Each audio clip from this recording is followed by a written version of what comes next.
Welcome friends and students. আজকে আমরা প্যাথোলজির একটা সিরিজ স্টার্ট করছি। প্যাথোলজির সিরিজের মধ্যে প্রথমেই যে চ্যাপ্টারটা আছে সেটা হচ্ছে সেলুলার অ্যাডাপ্টেশন। এটা দিয়ে শুরু করব। সেলুলার অ্যাডাপ্টেশন বলতে আমরা কি বুঝি বা কাকে বলে অ্যাডাপ্টেশন কথাটার মানে কি? অ্যাডাপ্টেশন কথাটার মানে হচ্ছে এটা একটা রিভার্সেবল চেঞ্জ হবে। রিভার্সেবল চেঞ্জেস মানে হচ্ছে আমরা এটাকে আবার ফিরিয়ে আনতে পারবো পুনরায় নর্মাল অবস্থায়। এবং এই চেঞ্জেসটা কী টাইপের হয়? এই চেঞ্জেসগুলো হয় হচ্ছে সাইজে, সেলের নাম্বারে, ফিনোটাইপ, মেটাবলিক অ্যাক্টিভিটি এবং ফাংশন। তাহলে আমরা এক কথায় যদি বলি কী কী হয়, একটা অ্যাডাপ্টেশনস হচ্ছে একটা রিভার্সেবল চেঞ্জেস কিছু হবে অ্যাডাপ্টেশন মানে, যেখানে size, number, phenotype, metabolic activity এবং সেলের যে ফাংশন তার মধ্যে চেঞ্জ হবে। এবং সেটা কি হবে? এনভায়রনমেন্টের কোনো থেকে কোনো রেসপন্সের এগেনস্ট এই চেঞ্জেসগুলো দেখা যেতে পারে। তো আমরা ফার্স্টে যেটা দেখব এখানে, যে এই চেঞ্জেসগুলো কত রকম টাইপের হয়। প্রথমে আমরা দেখতে পাচ্ছি যে রয়েছে যেটা হচ্ছে হাইপারট্রফি। হাইপারট্রফি কথাটার মানে হচ্ছে সেলের যে সাইজ সেটা ইনক্রিজ করবে। ঠিক আছে, সেলের সাইজটা ইনক্রিজ করবে এবং তার ফলে যে অর্গানটাকে এফেক্ট করছে এটা, সেই অর্গানটার সাইজটাও বেড়ে যাবে। এর ফলে অর্গানের যদি সাইজ বেড়ে যায় তার ওয়ার্কলোড কী হবে? ডেফিনেটলি বেড়েই থাকছে আগে থেকে। ওয়ার্কলোড বাড়ছে বলেই তার কিন্তু সাইজ বাড়ছে। তাহলে এর প্রধান কারণ কিন্তু ওয়ার্কলোড বাড়া। আমরা এই সেম জিনিস দেখতে পাবো কোথায়? এটা হচ্ছে একটা প্যাথোলজিক্যাল কন্ডিশন। আমরা হাইপারট্রফির এক্সাম্পল দেখতে পাচ্ছি, যেটা হচ্ছে আমাদের হার্টের ক্ষেত্রে, যেমন হচ্ছে ভেন্ট্রিকুলার হাইপারট্রফি হয়। তো কার্ডিয়াক মাসেলের হাইপারট্রফি হচ্ছে একটা ইম্পর্ট্যান্ট এক্সাম্পল যেখানে আমরা প্যাথোলজিক হাইপারট্রফি দেখতে পাই। এছাড়া ফিজিওলজিক হাইপারট্রফি কোথায় দেখতে পাবো? প্রেগনেন্সির সময় ইউটেরাইন স্মুথ মাসেলে যে হাইপারট্রফি হচ্ছে সেই হাইপারট্রফিটা কিন্তু ফিজিওলজিক, কারণ এটা ফিজিওলজিক্যাল ডিম্যান্ডের জন্য এই জিনিসটা চেঞ্জটা হয়।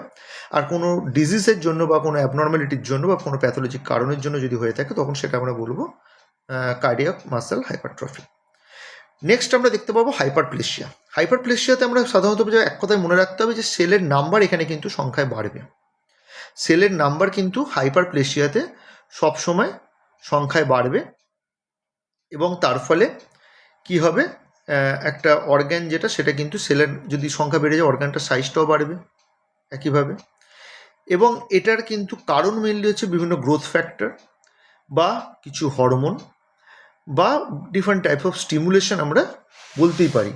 ঠিক আছে, তো এরও ফিজিওলজিক্যাল এবং প্যাথোলজিক্যাল দুটো কন্ডিশন হয়। ফিজিওলজিক্যালটা কী আছে? ফিজিওলজিক্যাল মানে হচ্ছে যেখানে আমরা কোনো একটা হরমোন বা গ্রোথ ফ্যাক্টরের অ্যাকশানের জন্য যেখানে আমাদের চেঞ্জেস দেখা যাচ্ছে, মানে সেটার জন্য কি হচ্ছে? ফাংশনাল ক্যাপাসিটি বেড়ে যাচ্ছে। ফাংশনাল ক্যাপাসিটি যদি বেড়ে যায় তাহলে কি হবে? সেই অর্গানটার সাইজটা বাড়তে পারে। তো এক্ষেত্রে কী হবে? আমরা এক কথায় তাহলে বুঝলাম যেটা সেলের নাম্বার বাড়বে, কারণ সেলের নাম্বার বাড়ার কারণ হচ্ছে হরমোন বা গ্রোথ ফ্যাক্টর আসছে তার জন্য। এবং এই হরমোন গ্রোথ ফ্যাক্টরের প্রেজেন্সে সেলের নাম্বার বাড়ার সাথে সাথে এখানে কিন্তু যে আমাদের ফাংশনাল ক্যাপাসিটি সে পার্টিকুলার অর্গানের সেটাও কিন্তু বেড়ে যাবে। তো এইখানে একটা এক্সাম্পল হচ্ছে আমাদের দেখা যায় যে ব্রেস্ট গ্ল্যান্ড বা ম্যামারি গ্ল্যান্ড যাকে বলি আমরা। ম্যামারি গ্ল্যান্ডের ক্ষেত্রে পিউবার্টির ক্ষেত্রে দেখা যায় এনলার্জমেন্ট হয়। প্রেগনেন্সির সময় ল্যাকটেশনের জন্য, ল্যাকটেশন দরকার আফটার প্রেগনেন্সি, তার জন্য কিন্তু ম্যামারি গ্ল্যান্ড এর ইনক্রিজ হতে দেখা যায় সাইজ। প্যাথোলজি কারণ কি আছে? প্যাথোলজি কারণ হচ্ছে এন্ডোমেট্রিয়াল হাইপারপ্লেশিয়া। এটা হচ্ছে এক্সেসিভ ইস্ট্রোজেন স্টিমুলেশনের জন্য হয়ে থাকে। এবং আরেকটা ডিজিজ হয় যেটা মেলদের ক্ষেত্রে হয়, সেটা হচ্ছে বিনাইন প্রস্টেট হাইপারপ্লেশিয়া। এটা কিন্তু সাধারণত বয়স বাড়ার সাথে সাথে অনেকেরই দেখা যায় যে বিনাইন প্রস্টেট হাইপারপ্লেশিয়া হয়েছে। এরপর আমরা যে জিনিসটা বলবো সেটা হচ্ছে মেটাপ্লেশিয়া। মেটাপ্লেশিয়া জিনিসটা কি? মেটাপ্লেশিয়াটা কিন্তু রিভার্সেবল চেঞ্জেস, এবং এখানে কি একটা ম্যাচিওর সেল টাইপ পুরোপুরি রিপ্লেস করে যায় আর একটা সেল টাইপের দ্বারা। তাহলে এখানে একটা সেল টাইপ আর একটা সেল টাইপ দ্বারা পুরো রিপ্লেস করে যাচ্ছে, এবং এই রিপ্লেসমেন্টের জন্যই কিন্তু এটা একটুখানি বলা যেতে পারে যে মেটাপ্লেশিয়া কিন্তু একটু খারাপ জিনিস। এটা কিন্তু খুব একটা ভালো নয়। কারণ কি হয়? এই মেটাপ্লেশিয়া আমরা একটা এক্সাম্পল দেখি, এখানে দেওয়া রয়েছে যে নর্মাল একটা এপিথেলিয়াম টিস্যু রয়েছে যেখানে কলমনার এপিথেলিয়াম, সিলেটেড কলমনার, সেটা দেখা গেল স্কোয়ামাস এপিথেলিয়ামে কনভার্ট হয়ে গেল। তো স্মোকার যারা স্মোক করে তাদের ক্ষেত্রে কী হয়? ব্রঙ্কাসে এপিথেলিয়াম চেঞ্জেস হয়। এপিথেলিয়াম চেঞ্জেসে দেখা যায় যে কলমনারটা স্কোয়ামাসে কনভার্ট হচ্ছে, এবং এই যে কনভার্সনটা হয়ে যায় এগুলোই কিন্তু ভবিষ্যতে ক্যান্সার ডেকে আনতে পারে। ঠিক আছে, নেক্সট আমরা দেখব অ্যাট্রফি। অ্যাট্রফিতে কী হবে? অ্যাট্রফিতে মনে রাখতে হবে যে size of cell and number of cell দুটো জিনিসই কিন্তু এখানে কমে যায়।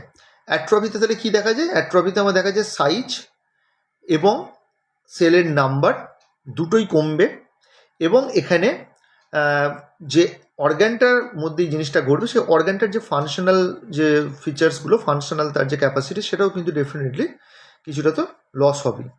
তো আমরা দেখতে পাই যে ফিজিওলজিক্যাল অ্যাট্রফি দেখা যায়। ফিজিওলজিক্যাল অ্যাট্রফি কোথায় দেখা যায়? যে নর্মাল আমাদের দেখা যাচ্ছে যে রিডাকশন হয় টিস্যু সাইজে, কখন? যখন এজিং প্রসেসের সময়। তো ব্রেনের ক্ষেত্রে খুব কমন দেখা যায়, যারা একটু এজেড, যারা 60 অ্যাভব বা 70 অ্যাভব এজ হয়ে গেছে, অনেকের 80 অ্যাভব এজেতেও হয়, ব্রেনের অনেক জায়গায় কিন্তু অ্যাট্রফি দেখা যায়।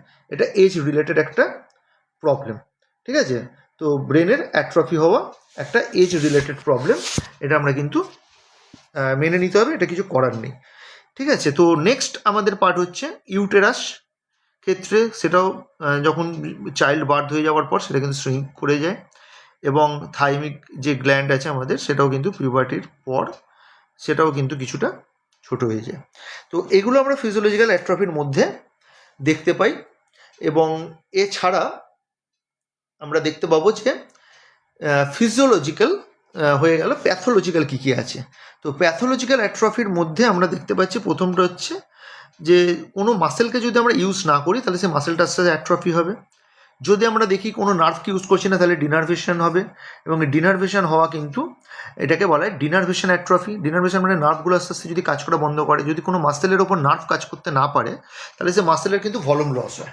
তো এটাও কিন্তু ডিনার্ভেশন, আমরা বলতে পারি যে ডিনার্ভেশন অ্যাট্রফি হয় নার্ভ ইনজুরির জন্য। ডিফারেন্ট কারণে হতে পারে, সেগুলো আমরা পরবর্তীকালে দেখব। নেক্সট হচ্ছে সেরিব্রাল অ্যাট্রফি হতে পারে ইসকেমিয়ার সমস্যার জন্য। যদি ইসকেমিয়ার প্রবলেম হয় তাহলে সেক্ষেত্রে কিন্তু সেরিব্রাল অ্যাট্রফি দেখা যায়। আর একটা হচ্ছে আমাদের দেখা যায় মাসেল ওয়াস্টিং হয়।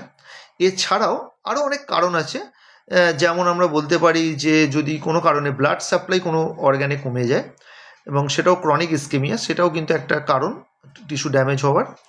এছাড়া নিউট্রিশন যদি না পাওয়া যায়, ঠিক আছে, যদি নিউট্রিশন না পায় তাহলে কিন্তু এই টাইপের মাসেল ওয়াস্টিং হয়, যেটাকে আমরা সার্কোপেনিয়া বলি। এটাও একটা প্যাথোলজিক অ্যাট্রফিক কন্ডিশন। তো এখানে কিছু আমরা দেখতে পাচ্ছি যে হাইপারপ্লেসিয়ার দেখানো হয়েছে যে ট্রিগারগুলো কী কী থাকে, যেরকম গ্রোথ হরমোন, ইস্ট্রোজেন অলরেডি আগে আলোচনা হয়েছি, আমরা আগে বললামই। মেটাপ্লাসিয়া তো একটা সেল থেকে একটা সেল টাইপে চেঞ্জ হচ্ছে, কলমনার থেকে স্কোয়ামাসে, স্কোয়ামাস থেকে কলমনার, দুটো ফর্মই চেঞ্জ হতে পারে।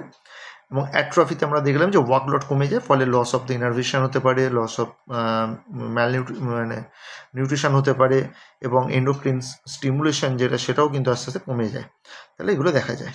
তাহলে এইটা ওভারঅল আমরা বুঝতে পারলাম আশা করি যে সেলুলার অ্যাডাপ্টেশন, এবং সেলুলার অ্যাডাপ্টেশন খুব সহজভাবে বোঝালাম। এটা এমবিবিএস ছাড়াও প্যারামেডিক্যাল যারা স্টুডেন্ট তাদের ক্ষেত্রে কিন্তু খুব কাজের, কারণ এমবিবিএস আরও একটু ডিটেলসে পড়তেই হবে। তো পরবর্তীকালে আমরা আরও লং ভিডিও নিয়ে আসবো। তাই তোমাদের যদি ভালো লাগে অবশ্যই চ্যানেলটাকে সাবস্ক্রাইব করো এবং শেয়ার করো।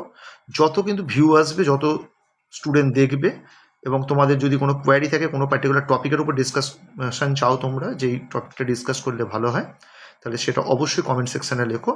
তো ডেফিনেটলি সেটা নিয়ে আমি ভিডিও বানাবো। ধন্যবাদ সবাইকে।